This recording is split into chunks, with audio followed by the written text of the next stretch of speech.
ठाणे महापालिकेच्या मतदार याद्यांमधला गोंधळ अजूनही थांबत नाहीये। अनेक तक्रारी झाल्यानंतरही चुका दुरुस्त होत नसल्याची नाराजी आहे।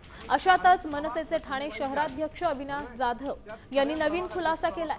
ठाण्याच्या मतदार यादीत ऐरोली भागाची माहिती दिसत असल्याचं त्यांनी सांगितलंय। ठाणे शहराची यादी असताना ऐरोलीची नोंद कशी आली याचं स्पष्टीकरण प्रशासनाला द्यावं अशी त्यांनी मागणी केली। या चुका निवडणुकीवर परिणाम करणाऱ्या असल्याचंही त्यांनी स्पष्ट केलंय।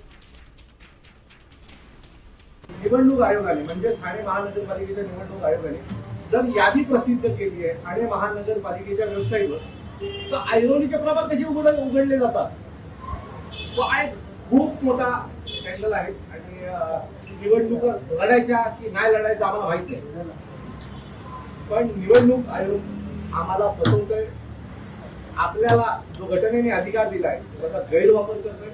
आणि जर अशा प्रकारे जर निवडणुका होणार असतील, जर चुकीच्या पद्धतीने आता प्रारूप याद्या आजही लोकांना मिळालेल्या नाहीये आणि शेवटची तारीख 27 आहे, कसं झालं?